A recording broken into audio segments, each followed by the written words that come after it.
welcome to this week's edition of the Pete Mezzetti Show. I'm your host.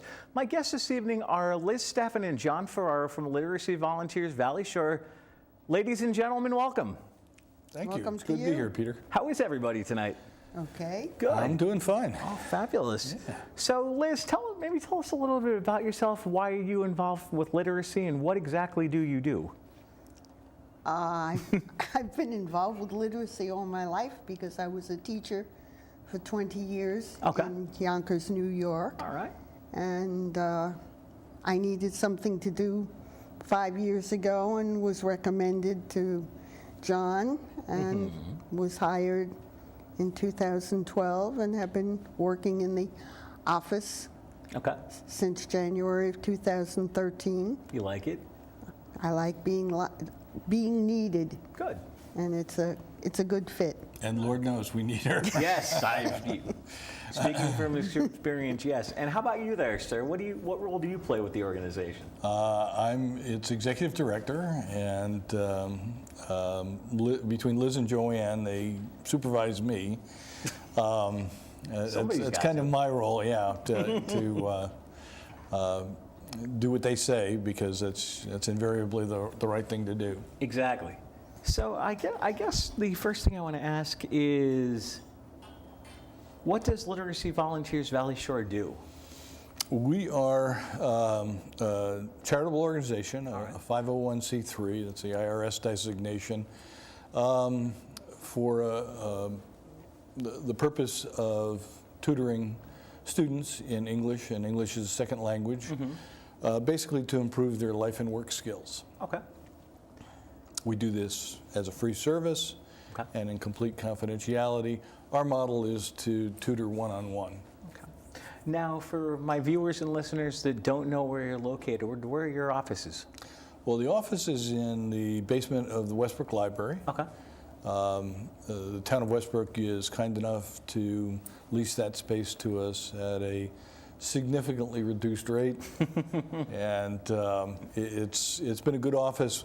We're there for approximately 20 years, and while they were renovating, we moved to a space in Essex, and just moved back in January of 2011. Oh, wow. So we've been back for 4 years now.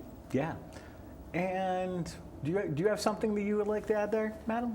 No, I found that working with literacy, I was amazed at the number of people in the 9 towns we serve who are what they call functionally illiterate. I mean, I always knew that there were Americans who the American school system failed, because I faced that teaching 10th, 11th, and 12th grade. I didn't know how to teach reading to kids who just didn't know how to read. Okay. Because I found reading was such an easy thing to do. Exactly. And it's just mind-blowing that in this day and age there are still people born in this country who go through the school system and don't learn how to read. Wow. It's a frightening thing. It is a frightening thing. You know, one of the things that we're involved in is a consortium of nonprofit groups called the Shoreline Basic Needs Task Force, and along with housing and financial resources, income, reading is one of those things. Literacy is one of those things that is such a basic need, and it's shocking to think that in the towns we serve, almost 14,000 adults are performing below a basic level of literacy. Shocking. It is. Now, what about, I guess, how did literacy start? It's an interesting story, because there was no program here prior to 1979. And in 1979, the Laotian boat people and also some Vietnamese refugees came to the area. They were sponsored by churches, and they were put up in housing at the time, but really had no skills, no English, and in some cases, no literacy, even in their own language, to get by. And in order to assimilate, They needed to learn English. They needed to be able to function on their own. And even though there were sponsors from each of the church organizations that worked with them, that took them to the doctor or to the grocery store, it was very difficult for them to assimilate because they didn't have the English language skills, the skills of living in this kind of a culture, and the ability to know what it was to, say for instance, open a checking account. So Literacy Volunteers, a group of 4 people got together. They were originally meeting in a garage in Old Lyme, and decided that this was a worthwhile endeavor. They got together and using some models from the national organization that we're now allied with, put together a program to teach literacy, to teach English, and in that case, English as a second language, so that they could assimilate. And some of them have become quite successful, owning their own businesses, going on to secondary education, college, and the like. Very nice. So what kind of programs do you guys offer?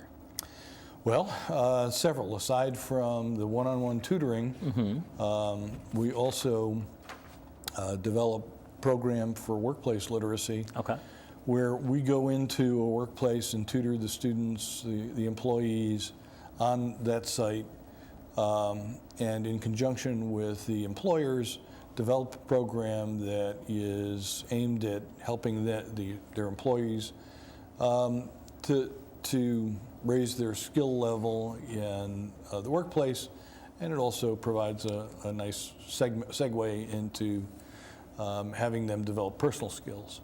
Now, correct me if I'm wrong, the workplace literacy program is a fairly new program, correct? Actually, the one that we're running in Guilford right now, which is kind of a modular thing and is due to a grant that was awarded by the Guilford Foundation, that segment of it is new, but we've been working with National Centered Alloys in Clinton, and Centerbrook Architects, Tower Labs in the past, for probably the last 12 years. Now, as far as the program in Guilford goes, can you maybe tell us a little bit about that? Sure. We're excited to be able to develop a grant program with the Guilford Foundation and the Guilford Community Fund to work specifically with Guilford employers to bring this program to them, to develop it so that they were seeing their needs, their specific needs met. And we've developed about 60 contacts, 60 businesses in the Guilford area, and hope to have about 20 new students by the end of the year. Wow, very nice. Yeah, very exciting. Very nice.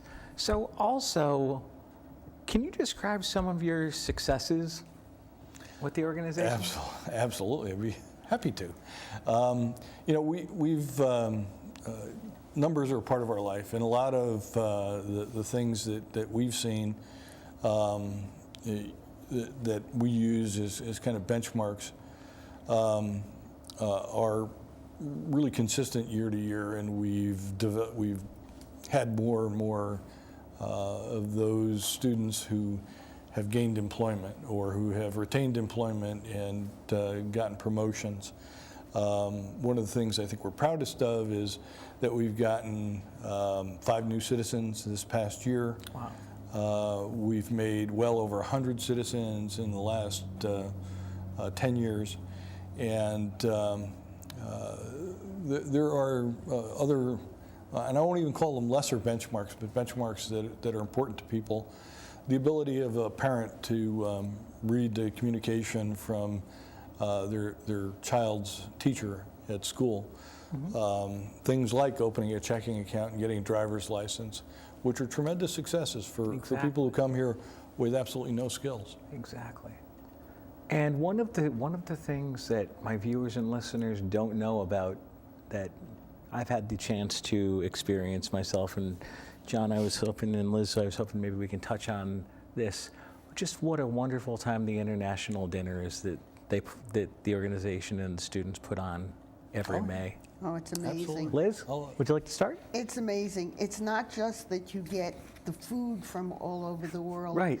But one of the big features of that night is that students have to write a composition, an essay. Yep. And they're given a topic every spring. And they put their heart and soul into it of what either being here means to them or being able to, how proud one father is of his son. That's his proudest thing in this country is the child he's made and watching that boy grow up in this country. Or the woman who has now, because she speaks English fluently, has started her own business. And to sit there, and it's heart-wrenching to listen to them speak in front of maybe 100, 150 people that night and read their essays. It's a beautiful thing. John, is there something you'd like to add? I can't say it better than that. It's the encapsulation of what we do. And it's a proud moment for us to be a small part of that success. Exactly. And before we go into the break, we're going to throw a little bit of a tease out about the second segment. I hear there's events coming up. Yes, there is. There is. And yes, thank you for bringing that up. I was going to say, before we go into the break, we can mention each event right now, but then we can talk a little bit about it in more detail when we come back from the break. Sounds great. So we have two what do we coming up got? in October.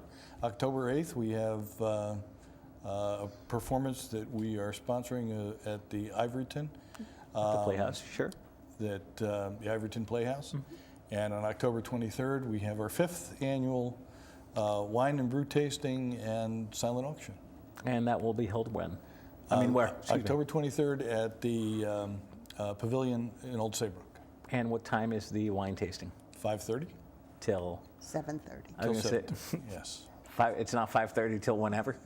No, because, Well, for the workers it is. yeah, right. But for the general public, it's 5:30 to 7:30. 5:30 to 7:30. Now, as far as for ticket information, how much are tickets for the wine tasting? Okay, they're $25 each, Okay. very reasonable, and they are available through our website Yeah. at www.vsliteracy.org. Okay. Or, of course, if people want to stop by and they can pick them up at the office. Yep. Always. Office is located at 61 Goodspeed Drive, Westbrook, Connecticut, lower level of the Westbrook Library. Very good, Gee, that's I wonder, right. Gee, I wonder how I know that. I think that's in a script. Yeah. Or on a business card. That too. It could Yep. be. John and Liz, would you mind sticking around for another segment? Not Absolutely. at all. We'll be right back.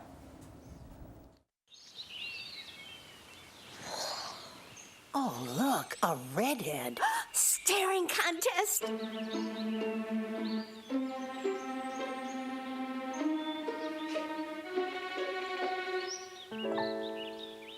You still got it.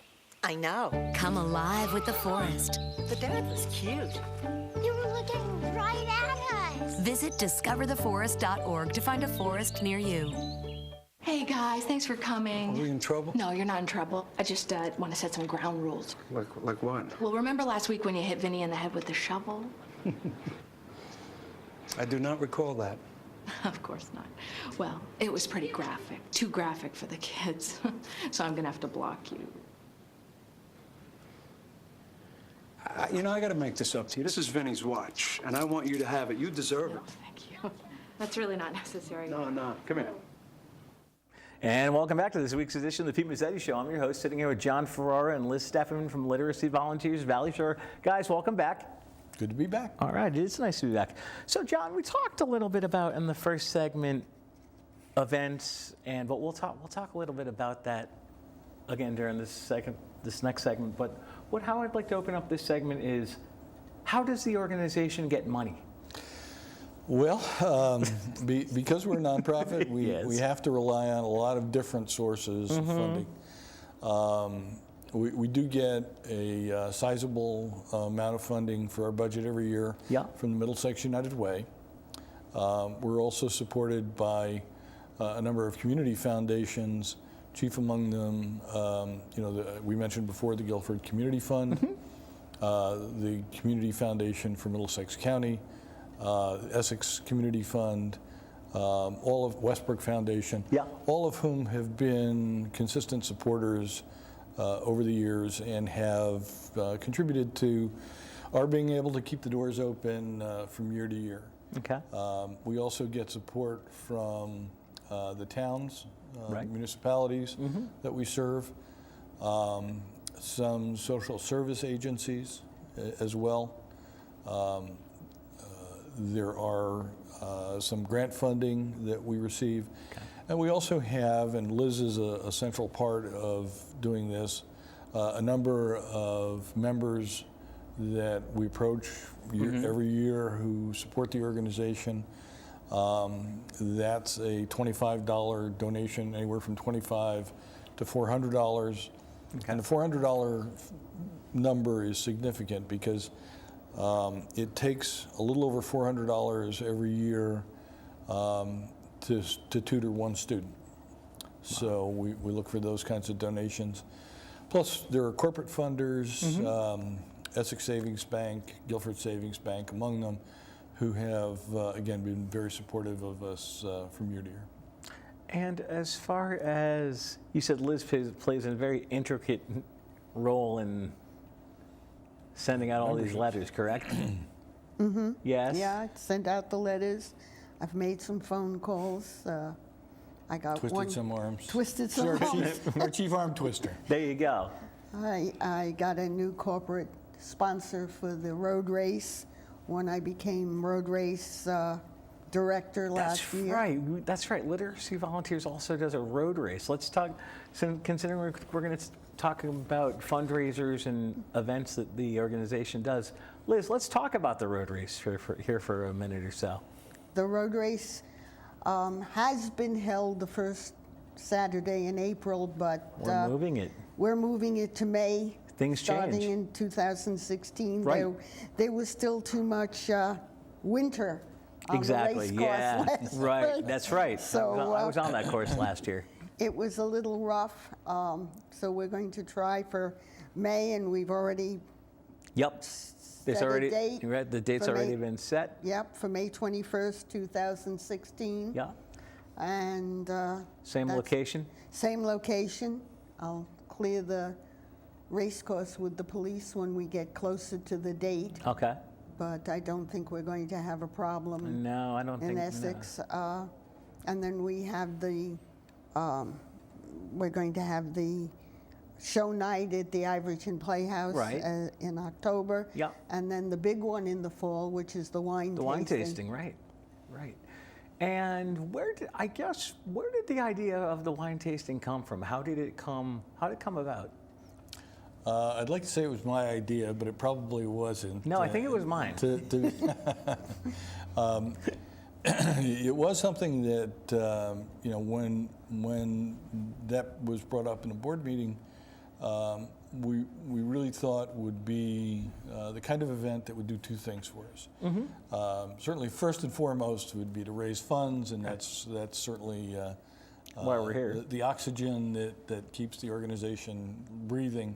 Right. But the other part of it is the exposure, the ability to get the community in, to get some people in who maybe had not heard of Literacy Volunteers, and to let them know what we did, give them a great time with tremendous food, lots of which Liz makes. And if you're sensing that there's a theme here, Liz is such an integral part of everything that we do. And, exactly.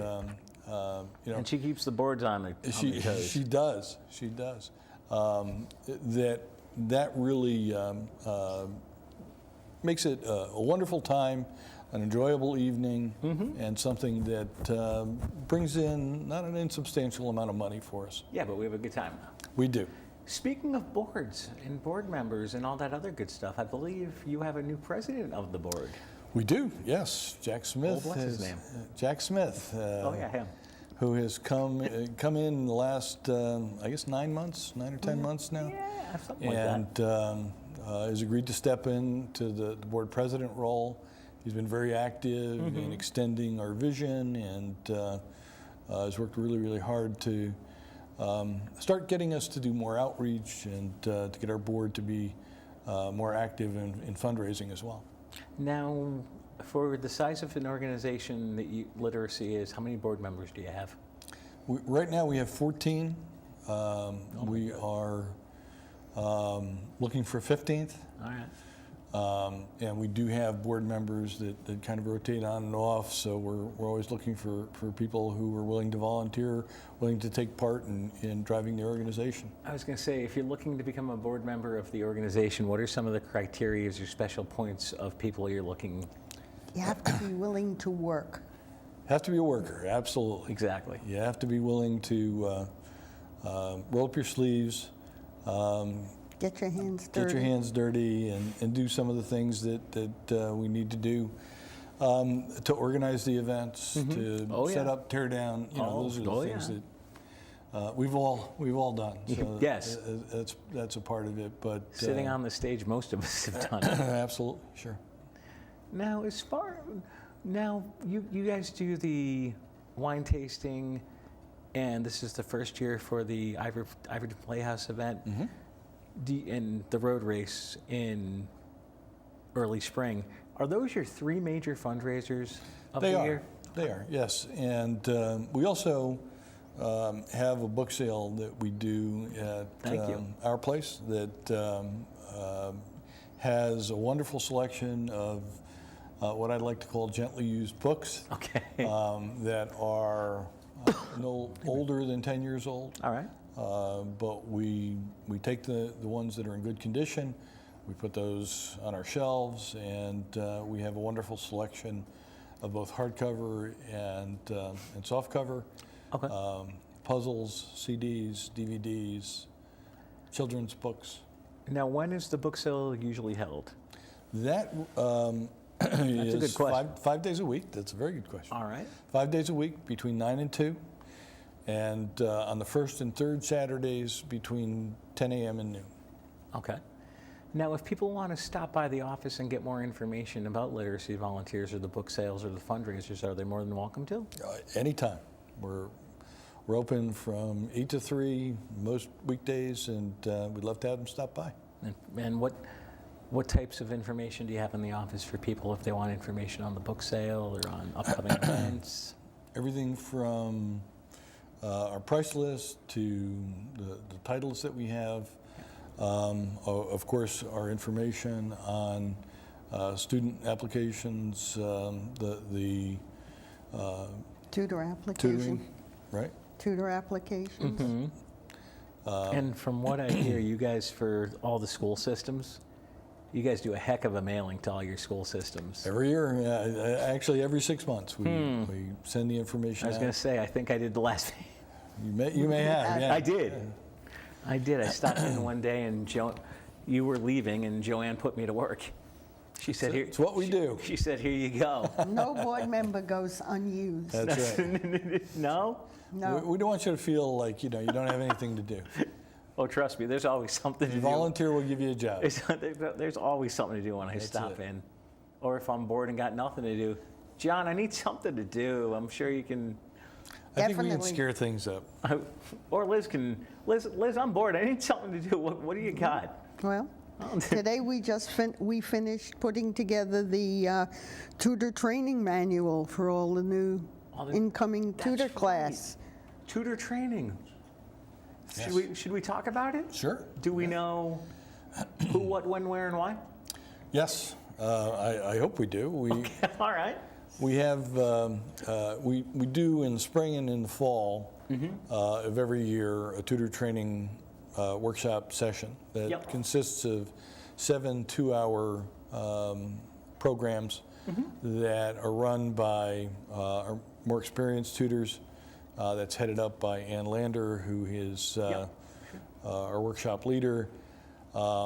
She's also, aside from Liz, Ms. Everything when it comes to our tutoring programs, and she has been developing these programs, and over the years, it covers everything from the characteristics of an adult learner right on through our assessment programs to determine where students are. And during the course of those 7 sessions, each of the tutor trainees is assigned a student that they can start working with. So it's a very practical program, something that works very well and that we're happy to see going. Starts September 17th. All right. And you said 2 sessions, morning session, night session? Yes. Or morning session, afternoon session? Morning and evening. Morning is what? It's What time? 9:30 to 11:30. Okay. And the evening session is 7 to 9. All right. And what normally happens during the tutor training sessions? Well, they're very lively sessions, as you might imagine. You don't need to be a teacher. You don't need to be a former teacher to become a tutor. And it's all the training that we have is provided. And it's a very practical course that develops the skills that are necessary to go out and start tutoring a student, whether it be basic reading or English as a second language. Okay. And Liz, I understand you put together workbooks? We put together a manual. I think it's reached the point of it being over 120 pages. Oh, dear God. And it's not done just on one color paper, because each part of each section is a different color paper. So you have to constantly be changing the color of the paper in the printer. Oh, God. That would make me crazy. Well, there's a very specific purpose to it. Okay. What is it? And it all comes together when they're doing the training so that they can tell the sections apart. Okay. And each of the different colors designates a particular section. Okay. John, really quick before we say goodnight, fundraisers coming up. October 8th, Yep. our Iverton production of Little Shop of Horrors with a reception beforehand, during which one of our board members, who's also a children's author, is going to be there signing his book and giving it away. It's nice. a wine and hors d'oeuvres kind of reception. Okay. And then the performance, and afterwards meet the cast event. That's $75 a ticket. You can get tickets through eliminateilliteracy.com. Okay. And then on October 23rd, our wine tasting event at the Saybrook Pavilion. Tickets are $25, and those are available through our website, which is vsliteracy.org. Right. John Ferrara and Liz Steffen, thanks for coming down tonight. Hopefully we'll see you soon. Sounds great. Thanks so much, Peter. Good night.